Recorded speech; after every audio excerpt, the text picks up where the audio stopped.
Scope, the podcast where E2E for Realty meets with real estate experts and we dive in deeper into your real estate needs. I'm Elaziel Roche. I'm Nitin Kumar, and today we are joined with Pranay Jaiswal. He is an amazing real estate entrepreneur, investor, owns a business, done so much, and have a huge experience on tech. We both work together in Dell.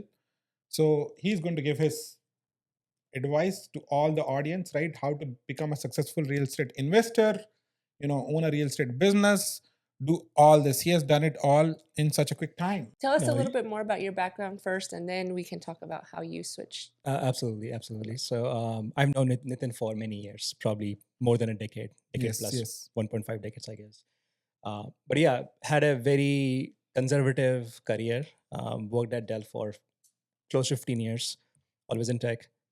And me and my wife both wanted to stay invested in real estate. Mm-hmm. So from 2010 onwards, when we had one of the biggest recession, so we didn't want to start paying for our rental.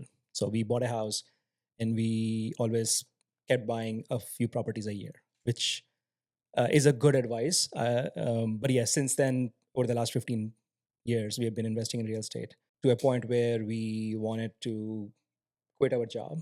Not we, basically just me. My wife still works. It is required. For the record, it was For just the record, I really want her to keep working. That's great. But yes, I mean, we were able to set aside some funds and buy a business.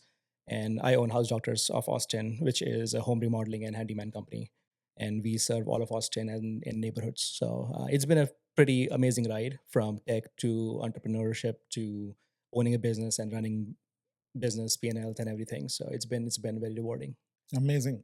I know you guys have a lot in common. Your favorite sport, but also buying property. So I know that you both see the benefit in buying properties, but you kind of dove in deeper into flipping. Yes. Kind of what started that? What I'm good at is finding a niche and just sticking with it, right? So if things work, then don't change. So we have been very, very deep into single family and multifamily. Over the last 10 years, we have bought several single family in Austin, and then we started buying multifamily in around Texas as well as outside of Texas. So we have about 40 different units in 4 different states. So that was a turning point of my career in real estate. Is X7, you start seeing those dollars in. And you're not just cash flow positive, but you're also building wealth at the same time. You're building generational wealth. And just to give a note, actually, Pranay is a friend of mine. I have never been his realtor. Not yet. We have a common friend, so we have put a line that, I'm not going to be his realtor. We have a common realtor friend. But his journey is amazing. What he has done in such a short time, which I've seen him do in front of my eyes.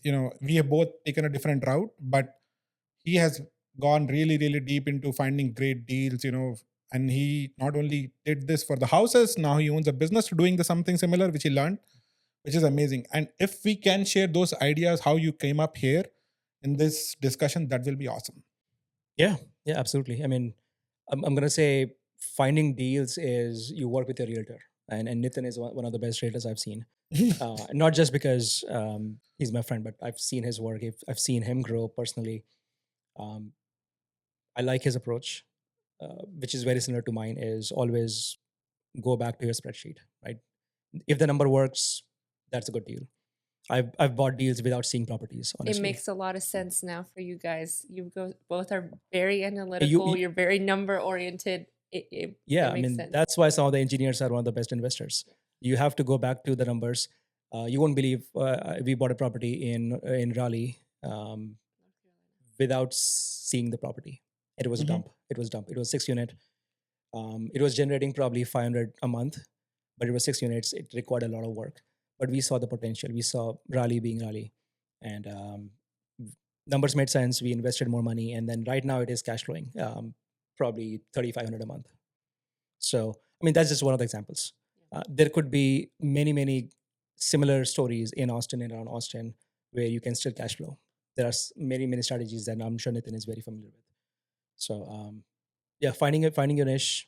One thing I've done differently is just verticalizing real estate, finding good realtor, and then own the property. And then we also have house doctors, which should come in and really help you with renovations, make ready, to an extent where we had an issue with one of the tenants where this particular property got really left behind in a very bad state.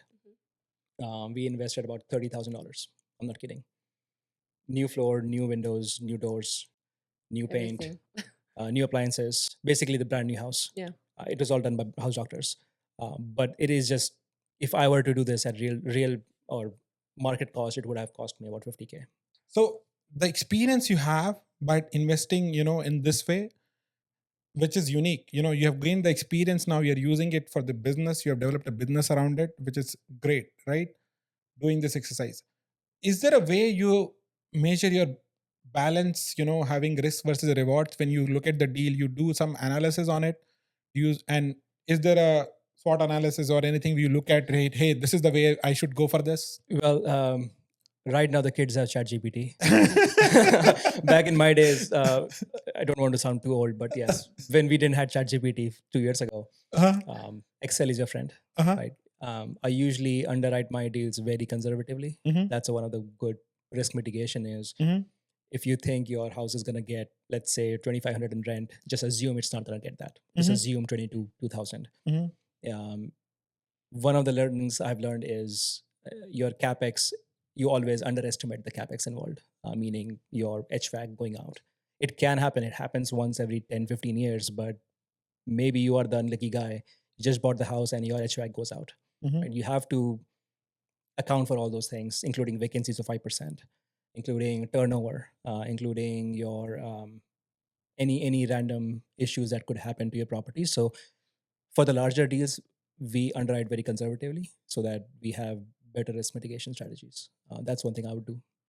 Based on that, what do you think has been your biggest mistake that you made early on in your investing career, and what lesson did that teach Exactly you? the same answer. I was not very conservative. Okay. I'm like, yeah, if the house is cash flowing 200 a month, I'm like, that's perfect. That's perfect. No reserves. So sometimes we didn't have reserves. That's another best practice is to have some sort of contingency fund set aside for some of those unforeseen incidents. I've had that in the past where HVAC went out and we didn't have money. So getting it from somewhere and then getting it fixed. Never don't be a slumlord is one of the things I think I've seen is like, do not be that person. That's tough with investors. We deal with a lot of investors, and I know that they're looking for that cash flow, whether it's $100, $200 a month. But I think they forget that having that reserve or just being prepared, because like you said, turnover doesn't mean that as soon as a tenant moves out that you're going to get one immediately. It could take 30 days. Especially in this market and right now in 2025, I'm cutting down some rents so that I don't have that turnover. Right. Proactively. Yes, but it's tough when people we're used to higher rents, and now we're having to go down, even if it's $100, $200. But like you said, would you rather lose a month or lose $200? But Ezekiel, the best way, that's why I invest in real estate, is it is inflation proof, because your cost and PITI is set. Yeah, your mortgage is set. You can always refinance it lower. And when the market goes up, your rent goes up. When market goes down, even your per month is also going down because your house is also coming down in value. So, it goes both ways. So that's why I've been invested in real estate for the last 15 years. It is inflation proof. It is appreciating with time. You're getting cash flow, and it is something that you can even do 1031. Let's say you are more experienced professional. You can start doing a 1031 exchange, and it's a very good tax saving strategy. I mean, you figured it out. I think for us being realtors, I think it's educating investors on that, because people I don't think see it exactly like that always. They just want. Yeah, I mean, if you don't have a W-2, I can write off a ton of things, which is like all legal, right? It is in favor of investors. Yeah. Our president is one of the biggest real estate investors. So a lot of our tax codes are in favor of a lot of real estate brokers. I should not say this, but we're not talking politics. We're not talking about politics. We are not going to talk about politics. But, real estate investment is the best investment. I have been able to save taxes almost zero for last 7 years. Yeah. Because of only real estate investment, right? I buy houses, I rotate them around. I have left my W2 job because I figured out I have made my whole circle of 40 plus homes. I just keep rotating them. I'll make the W2 income just playing with my own portfolio. Exactly. I don't have to do anything else. Exactly. And once people figure out the multifamily, because you have been very focused on single family. Yeah. I'm gonna tell you what my life, not life, but probably my life changed when you start looking into multifamily. We bought a 10 unit apartment in Oklahoma. Now imagine getting 10 different checks every month. And then we bought a 16 unit in Tennessee.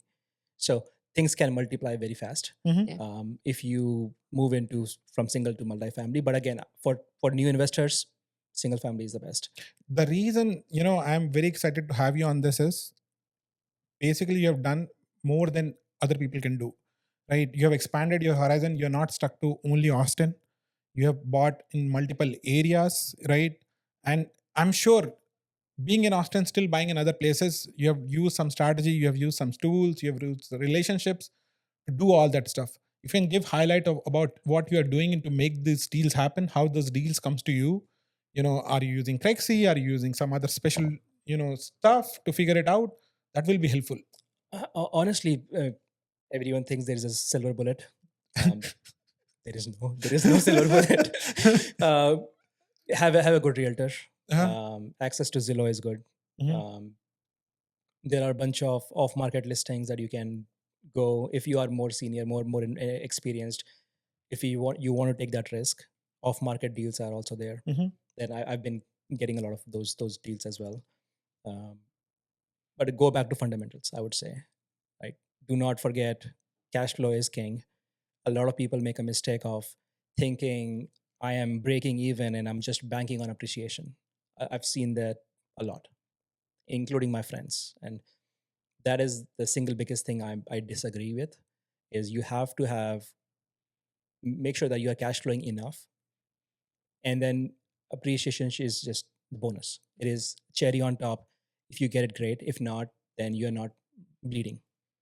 So again, go back to the fundamentals go back to your spreadsheet, whatever you said. Personally, I've seen a metric which is not being talked about that much is cash on cash return. Like if I were to not invest, I'm still getting 5% in my HYSA bank. So for me to make any money, I have to get at least 10 to 15 to 20% of cash on cash return.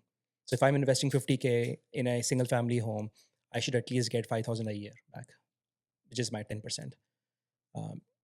So that is that was the single biggest metric that I focused on. But that said, it was 10 years ago when market was still, Austin was cash flowing. And you could still this is a great market. This is actually a great market. If I was not so much involved in house doctors, I would actually go back and start buying more properties. Austin is still cash flowing. You can have a cap rate of 8 to 10%. Still, I'm able to find deals like that. Right. But you should have connections. That is the most important thing in real estate. I think what you have built, not only in Austin, from right across, is great. To have those connections. I have one question, which is, if you have to start this again from zero with very less capital, right? Yeah. How will you do it? I mean, house hacking is great. If I were to do everything all over again, I would do an FHA loan of 3%, house hack a duplex, live in one unit, rent the other unit, get more experience, build your credit, and then buy a different property. Like keep on snowballing into a different property. So house hack is I would do. I missed out on that. I did not do it. But if I were to do everything all again, I would house hack into a duplex or a fourplex if you are able to swing that as a first deal. Thank you. I think that's a great tip.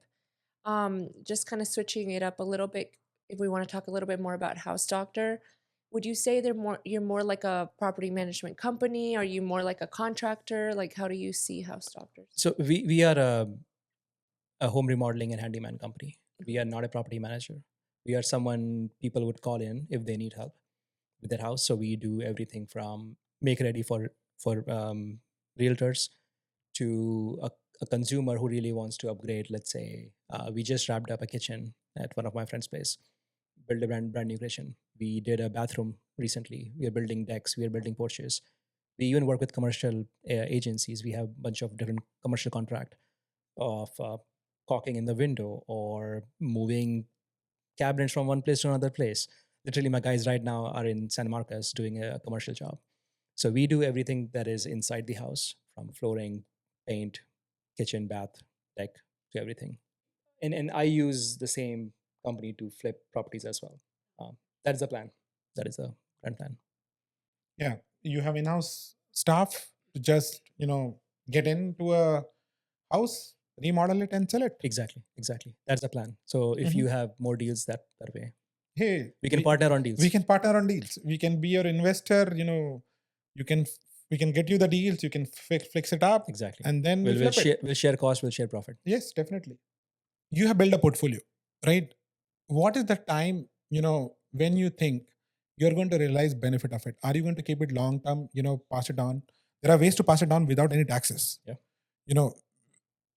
The best part is we can pass it on like as it is. That's with stuff which we can talk on this as a proper another podcast. How you can pass on all your generational wealth to your kids. Your goal is to pass it on to that way, or your goal is to realize it, profit, and enjoy it. My goal is to never sell. Never sell. Okay, great. That is also my thought. Never sell. Never sell. I've never sold a property yet. Wonderful. Even at the peak of COVID hype, like I'm seeing it through. It was hard. It is a hard decision, right? Because you could see your property price double in value in 2 years, 3 years. But I was in for the long haul. So never sell. And it is just a generational wealth that we are building. You have ways to sit back and relax, leave the job like I did, and you did. I have a company right now. I could sell tomorrow, right, and enjoy on the beach with cashing the free cash flow that is coming in from the property. So you have multiple ways to relax and enjoy your life, but it just gives me satisfaction. I mean, it's something that it's a concrete physical asset that you're building, and you will pass it on, right? And you can pass it on to your kids. It is something that they know that their dad invest, and they see the hard work that I'm putting in. So it's also building their character in that sense. Wonderful. I think one most important thing right now is, you have seen the market. You are still investing. I am buying. This is the time to buy. I am buying whatever money I have, right? I just closed a home last month. I'm supposed to close another home this month. What do you think? What should people do? There are a lot of people on the fence. I have seen people since I've come to Austin, they're on the fence. You know those people as well. I've seen those people. We may have known same people in our common circle. I know a guy who was trying to buy a house since last 5 years, 7 years. He could not find the time. Could not find the right house. They had a checklist. And every time, and this is a very common topic, like everyone loves real estate. No one wants to really take the plunge and buy it. Right. That's the first thing is just change the approach. Don't overthink. So that's what they're doing. They're overlooking. You're overthinking. It's analysis paralysis. Okay. Right. There are so many metrics you can look at. It is very dynamic. Everything can go up and down. Rates are going up. Property prices are going down or sideways. So one thing I would say is you can always refinance your mortgage. Even the mortgages are a little higher. It has come down significantly over the last few weeks.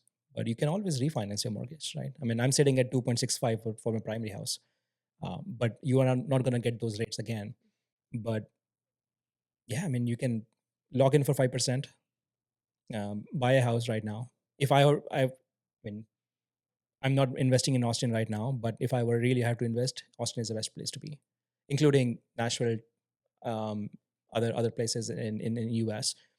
But if you are local to Austin, you cannot go wrong in investing in Austin. So those investments were very, very specific to cash flow. So I'm not banking on appreciation. It was very, very cash flow oriented play. We looked for value added properties. So going in, my approach was I need a beaten up house where I can make it fix it up, use some of the elbow grease and really drive equity that way. So we fixed up a 10 unit in Oklahoma. Tennessee, we fixed about 10 units out of 16. The rents moved from 500 to 600 a month to about 950 a month. So you are forcing the appreciation, and you can always refinance. So we refinanced that property. We bought it at 700-ish. Now it is a 1.2, and we refinanced it. And then we use that funds to fuel other ventures.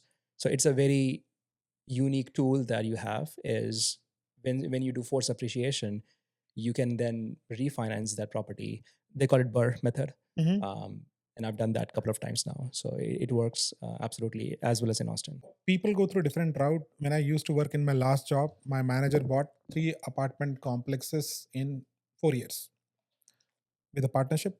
But 2 of them are here. One of the actually Roche Bay, San Marcos, and Florida, all over the place, right? But 3 apartment complexes, almost like 100 doors. And I bought maybe 20 single family homes or 25 single family homes in 4 years.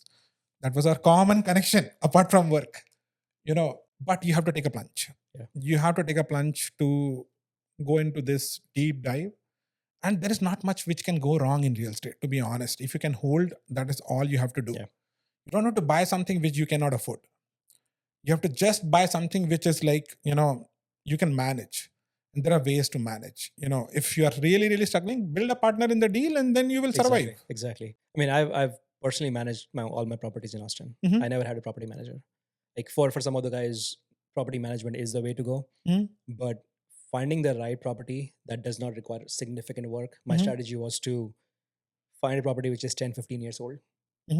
Single family, 3-bedroom, 2-bath, single floor, in a neighborhood where people can afford between $1,500 to $2,000 a month. That was my strategy going in. And we literally copy and pasted that strategy in Austin. Did not deviate from it. Didn't get lured into an emotional connection to a house that, I love this window or love this color. I don't care. Nope. Going back to the spreadsheet. This is what I was going to say. I agree with it. 100%. The house I live in, as far as Vastu, is not the best direction. But hey, there was a point I told my wife, we have 20 homes. And the house which I lived was the cheapest out of the 20 homes. But I bought it in 2010. The price was lowest, right? And I said, if you cannot afford a bigger home, if you don't buy now. So this was the house available. It's a 5,000 square feet. I got it for an amazing price. It's like 70%, 80% up. And then looked at all the other things. I said, okay, this is the location. This is the house we need to buy. Only one house we saw, we bought it. Yep. All you need is a bed to sleep in the night. Yes. That's it. Rest all the rooms. Everything else is ego. Your ego lives in the other rooms. I love that. All I'm thinking about though is why haven't you gotten your real estate license? I have amazing realtor friends. You don't need it, but I'm like, you just need to get your real estate license. Everyone has their own niche. Yeah. Something that I do makes me happy. So I want to have the best ROI of my time is building deals, investing in properties, spending time with house doctors and our customers. So that's where I think best of my time is. And Pranay, this is amazing, what you have shared with people, right? I'm sure some people will get encouraged by listening to this, that you can get financial freedom, right? I think at my age, that was the goal. I think 10 years back, I thought I can't do this all my life, right? I have to figure out a way to come out of it at a certain age. Right. I hope it works. So far it has. It worked, right? Yeah. I mean, my goal was very, very similar. My goal starting was I'm just going to get enough cash flow so that I can offset my mortgage. That was my goal. Small goal. I'm probably 10x that. So it worked out well. If somebody has to reach out to you, to your business, what is the best way for them to reach out? You can call me or you can find housedoctors.com. So housedoctors.com/Austin-TX is where you can reach out. Or you can find me on LinkedIn. Thank you so much for joining us. It was really insightful and it was great to have you and see all the shared common interests that you and Nitin have. I mean, almost twins. No, it was my pleasure. Thank you. Yeah, thank you so much. Thank you for watching. We'll see you at the next show. Thanks once again.